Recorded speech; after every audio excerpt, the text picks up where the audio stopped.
often said there are shows that we just love from childhood, aren't they? There's so many, and I'm sure you're the same. I used to love growing up things like Hong Kong Phooey. Do you remember that one? I know you don't get that shown anymore. Apparently it's not PC. Incredible when you think. You never saw anything of that, did you? Just think it's funny. He was a janitor by day, superstar by night, you know, just good fun. Now, one of the biggest shows that I thoroughly enjoyed growing up, and it's still repeated now, and I still like to watch it, is none other than the Hanna-Barbera Flintstones. A big hit when it started way back in 1960. Ran for 6 seasons originally, right through till 1966. And one of the guest stars that appeared in the show was none other than a good friend of mine, the Hollywood icon, Tony Curtis.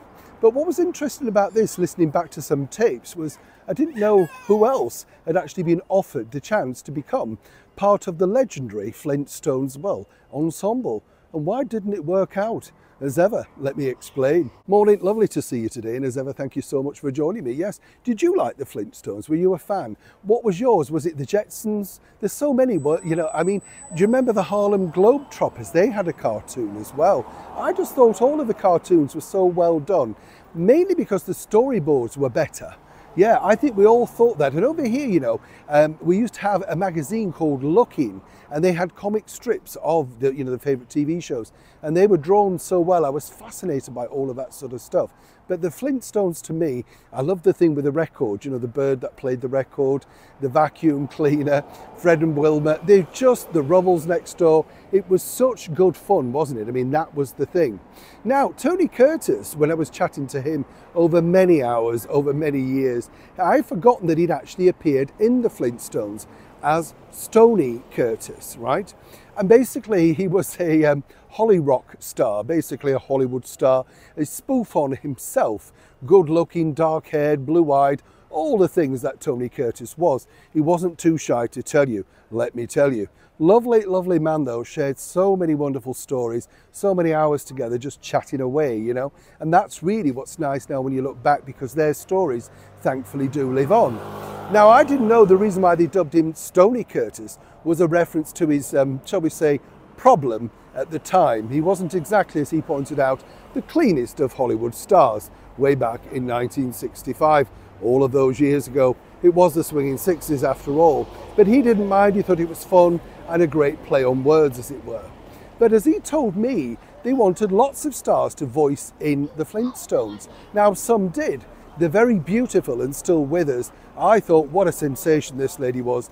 Anne Margaret, known of course for co-starring with Elvis, but what a star in her own right. You know, what a woman, you know what I mean? Just looks terrific. And also the celebrated musician Hoagy Carmichael, he popped up in there too. But according to Tony, there was one person that Hanna-Barbera really would have liked to have popped up as a guest star in the Flintstones, and they found out that he was a big fan of the show.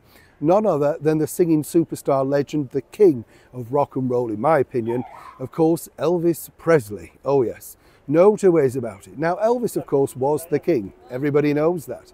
Now, apparently he loved the show. He found it very relaxing, very funny. And they heard that he liked it. And according to Tony, once he'd appeared on the show, apparently the king was very keen to get involved. And so he was a sort of intermediate person, you know. Tony knew Elvis a little bit, as he did everybody in Hollywood. Now, what happened was, apparently they, as ever, went through to Colonel Tom Parker. And as you can imagine, this is a prime-time cartoon children's series.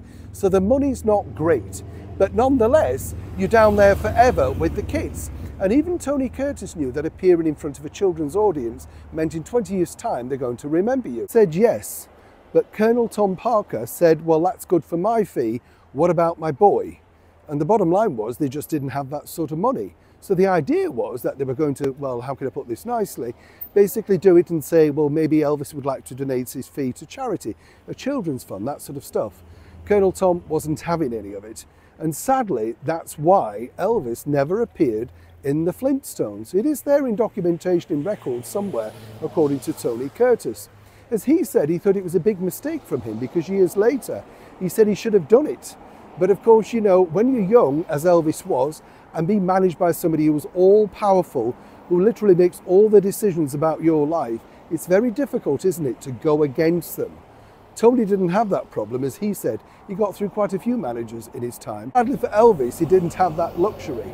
And sadly for him, of course, he missed out on being part of a historical children's TV classic. And we all still love the Flintstones, right? Neil Sean in the very heart of London.